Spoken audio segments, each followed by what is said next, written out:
السلام علیکم ورحمۃ اللہ وبرکاتہ۔ الحمدللہ حمدا کثیرا والصلاة والسلام علی محمد وعلی آلہ واصحابہ کثیرا کثیرا، اما بعد۔ سامعین کرام، چند ہی دنوں میں رمضان المبارک کی آمد ہے۔ پھر سے مسجدوں کی رونق بڑھنے والی ہے، پھر سے گھروں کے اندر ذکر تلاوت کی مجالس کی وجہ سے نورانیت کی فضا بننے والی ہے۔ مرد حضرات جوق در جوق مسجد کی طرف لپکتے ہوئے نظر آئیں گے، کوئی گھر کے اندر تو کوئی مسجد میں اللہ رب العزت کے بارگاہ میں الہ و زاری میں مصروف ہوگا، تو کوئی ذکر میں تو کوئی تلاوت میں۔ غرض رمضان کی بابرکت مجالس اور برکت والا مہینہ آنے والا ہے۔ اس سے پہلے شعبان المعظم کا مہینہ ہے۔ اس مہینے کے اندر آپ صلی اللہ علیہ وسلم رمضان کی عبادات کے لیے ابھی سے کمر بستہ ہو جاتے تھے۔ آپ صلی اللہ علیہ وسلم اپنی عبادات میں اضافہ فرما دیتے تھے اور اس کے ساتھ ساتھ کثرت سے روزے رکھا کرتے تھے۔ شعبان کے مہینے میں آپ صلی اللہ علیہ وسلم نہ صرف اپنی عبادات میں اضافہ فرما دیتے تھے اور کثرت سے روزہ رکھا کرتے تھے، وہاں پر اپنی امت کو بھی اس فکر میں شریک فرما دیتے۔ آپ صلی اللہ علیہ وسلم نے ارشاد فرمایا، شہر رمضان شہر اللہ، رمضان کا مہینہ وہ اللہ کا مہینہ ہے، وہ شہر شعبان شہری، اور شعبان کا مہینہ وہ میرا مہینہ ہے۔ شعبان المطہر، شعبان وہ پاک کر دینے والا ہے، وہ رمضان المکفر، اور رمضان کا مہینہ وہ گناہوں کو ختم کر دینے والا ہے۔ آپ صلی اللہ علیہ وسلم کثرت سے روزہ رکھا کرتے تھے شعبان کے مہینے میں، یہ آپ علیہ السلام کا معمول تھا۔ اسی وجہ سے بخاری مسلم کی روایت حضرت عائشہ رضی اللہ تعالی عنہ فرماتی ہیں کہ آپ صلی اللہ علیہ وسلم کسی بھی مہینے میں شعبان سے زیادہ روزے نہیں رکھتے تھے۔ آپ صلی اللہ علیہ وسلم شعبان پورا مہینہ روزہ رکھتے تھے۔ اور مسلم کی روایت کے جو الفاظ ہیں، کان یصوم شعبان الا قلیلا، کہ آپ صلی اللہ علیہ وسلم چند دن چھوڑ کر شعبان کا تقریباً پورا مہینہ روزے رکھا کرتے تھے۔ اسی طرح احمد اور ابو داؤد اور نسائی کی روایت ہے حضرت عائشہ رضی اللہ عنہ سے، فرماتی ہیں قالت کان احب الشہور الى رسول اللہ صلی اللہ علیہ وسلم ان یصوم شعبان ثم یصلہ برمضان۔ وہ فرماتی ہیں کہ آپ صلی اللہ علیہ وسلم کو سب سے زیادہ محبوب شعبان کے مہینے میں روزہ رکھنا ہے۔ آپ شعبان میں روزے رکھتے اور اس کو رمضان کے مہینے سے ملا دیتے تھے۔ آپ صلی اللہ علیہ وسلم چونکہ شعبان کے مہینے میں بھی کثرت سے روزہ رکھتے تھے، تو حضرت اسامہ بن زید رضی اللہ عنہ نے اسی وجہ سے آپ صلی اللہ علیہ وسلم سے سوال کی۔ احمد اور نسائی کی روایت ہے ان اسامہ بن زید رضی اللہ تعالی عنہ قال قلت یا رسول اللہ لم اراک تصوم من شہر من الشہور ما تصوم من شعبان، کہ میں نے آپ کو کسی بھی مہینے میں اتنے روزے رکھتے نہیں دیکھا جتنا کہ آپ شعبان میں روزے رکھتے ہیں۔ آپ صلی اللہ علیہ وسلم نے ارشاد فرمایا، ذاک شہر یغفل الناس عنہ بین رجب و رمضان۔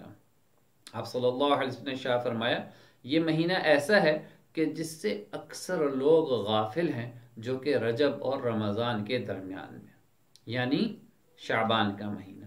آپ صلی اللہ علیہ وسلم نے آگے ارشاد فرمایا، وَهُوَ شَهْرٌ يُرْفَعُ فِيهِ الْأَعْمَالُ إِلَى رَبِّ الْعَالَمِينَ، کہ یہ ایسا مہینہ ہے کہ جس میں انسانوں کے اعمال رب العالمین کے حضور پیش کیے جاتے ہیں۔ فَأُحِبُّ أَن يُرْفَعَ عَمَلِي وَأَنَا صَائِمٌ، بس اس وجہ سے میں یہ پسند کرتا ہوں کہ جب میرا عمل اللہ کے حضور پیش ہو تو میں روزے سے ہوں۔ اور اسی طرح کی ایک روایت حضرت ابو ہریرہ رضی اللہ عنہ سے ہے کہ جس کے یہ الفاظ ہے، ان اللہ یکتب علی کل نفس میتۃ تلک السنہ فاحب ان یاتینی اجلی وانا صائم، کہ اللہ رب العزت اس ماہ میں، اس سال میں ہر ایک مرنے والے کی موت اسی مہینے میں لکھتا ہے، بس میں یہ پسند کرتا ہوں کہ جب میری موت کا فیصلہ لکھا جائے تو میں روزے سے ہوں۔ تو اتنا برکت والا مہینہ اللہ کے حضور اعمال پیش ہو رہے ہیں، اس لیے آپ صلی اللہ علیہ وسلم پسند فرما رہے ہیں کہ جب میرا عمل اللہ کے حضور پیش ہو تو میں روزے سے ہوں۔ تو اس سے اس مہینے کی عظمت کا پتہ چلتا ہے۔ پھر اس ماہ میں دوسری اہم چیز وہ 15ویں شب ہے، جسے ہم شب برات کے نام سے جانتے ہیں۔ ابن ماجہ میں حضرت علی رضی اللہ عنہ سے روایت ہے، آپ صلی اللہ علیہ وسلم نے ارشاد فرمایا، نصف شعبان کی رات کو قیام کرو اور دن میں روزہ رکھو، کیونکہ اس رات غروب آفتاب سے طلوع آفتاب تک آسمان دنیا کی طرف اللہ رب العزت متوجہ رہتے ہیں اور اعلان فرماتے ہیں، کوئی ہے مغفرت طلب کرنے والا میں اس کو معاف کروں، کوئی ہے رزق طلب کرنے والا میں اس کو رزق دوں، کوئی ہے مصیبت سے چھٹکارا پانے والا میں اس کو عافیت دوں۔ اسی طرح بیہقی کی روایت ہے، آپ صلی اللہ علیہ وسلم نے ارشاد فرمایا، اتانی جبرائیل علیہ السلام فقال هذه الليلة ليلة النصف من شعبان ولله فيها عتقاء من النار بعدد شعور غنم كلب لا ينظر الله فيها إلى مشرك ولا مشاهن ولا إلى قاطع رحم ولا إلى مسبل ولا إلى عاق لوالديه ولا إلى مدمن خمر۔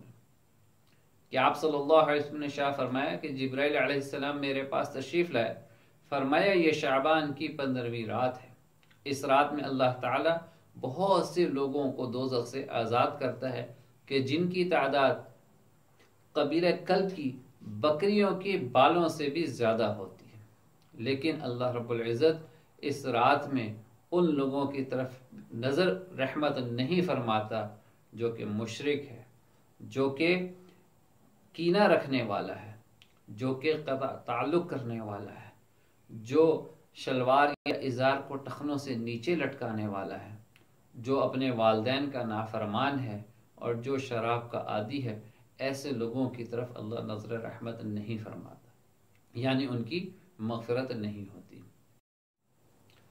اسی طرح اور بھی روایات موجود ہیں کہ جن سے شعبان کی 15ویں شب کو عبادت کرنے کی فضیلت معلوم ہوتی ہے۔ 10 کے قریب صحابہ کرام رضوان اللہ علیہ مجمعین سے شعبان کی 15ویں رات میں عبادت سے متعلق فضائل وارد ہوئے ہیں، لیکن ہمارے زمانے میں لوگ شب برات کی عبادت سے متعلق افراط و تفرید کا شکار نظر آتے ہیں۔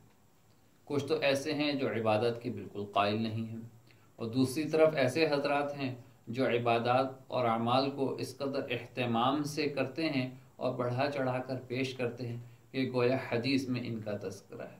یہ بات ذہن میں رکھنے کی ہے، احادیث میں اس رات سے متعلق کوئی عمل مسنون مذکور نہیں ہے۔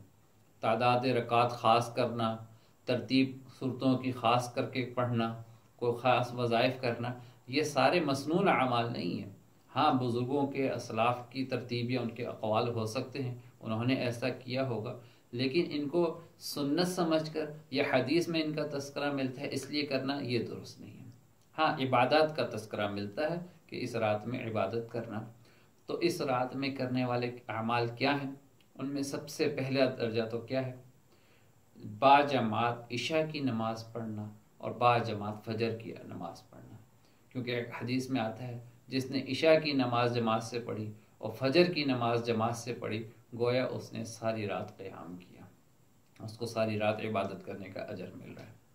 پھر دوسرے نمبر پر نفلی عبادات کی توفیق ہو یا نہ ہو، کوئی کسی بھی عبادت کی توفیق ہو یا نہ ہو، لیکن گناہوں سے بچنے کا ضرور اہتمام کرے، خاص کر وہ گناہ کہ جن کے بارے میں اس رات سے متعلق کہا گیا کہ اس رات کی فضیلت سے وہ محروم رہتا ہے۔ وہ 8 افراد ہیں جن کا حدیث میں تذکرہ ہوا تھا، مشرک ہے، کینہ رکھنے والا ہے، ناحق قتل کرنے والا ہے، زنا کرنے والی عورت ہے، قطع تعلق کی کرنے والا مرد عورت ہے، شلوار یا ازار کو ٹخنے سے نیچے لٹکانے والا، والدین کا نافرمان اور شراب کا عادی، کہ یہ لوگ اس رات کی فضیلت سے بھی محروم رہتے ہیں، ان کی مغفرت نہیں کی جاتی۔ اس کے بعد توبہ اور استغفار ہے، اپنے لیے، ساری امت کے لیے، اپنے لیے، ساری امت کے لیے خیر کی دعا کرنا، بھلائی مانگنا، اللہ کے سامنے رونا گڑگڑانا۔ پھر جتنی ہمت ہو، جتنی استطاعت ہو، نوافل پڑھنا۔ میں نے پہلے بھی عرض کیا، کوئی تعداد مقرر نہیں ہے، 2 رکعت 4 رکعت 8 رکعت 10 رکعت جتنی استطاعت ہو اور جتنا قرآن پڑھ سکتا ہے وہ اس میں پڑھ لے، تلاوت کرے، دعا کرے، اور پھر دن میں ممکن ہو تو روزہ رکھے۔ آپ صلی اللہ علیہ وسلم کا معمول یہ تھا ایام 20 کہ ہر مہینے کی، ہر قمری مہینے کی 13، 14 اور 15 تاریخ کو روزہ رکھتے تھے۔ تو اس سنت پر بڑی عمل ہو جائے گا اگر ہم 13، 14، 15 شعبان کو روزہ رکھیں، جو کہ اس مہینے کی 28، 29 اور 30 مارچ بنتی ہے۔ تو یہ فضیلت بھی حاصل ہو جائے گی روزہ رکھنے سے، مسنون عمل پر بھی عمل ہو جائے گا، اور جو 15ویں شعبان کو روزہ رکھنے کا کہا گیا ہے اس پر بھی عمل ہو جائے گا۔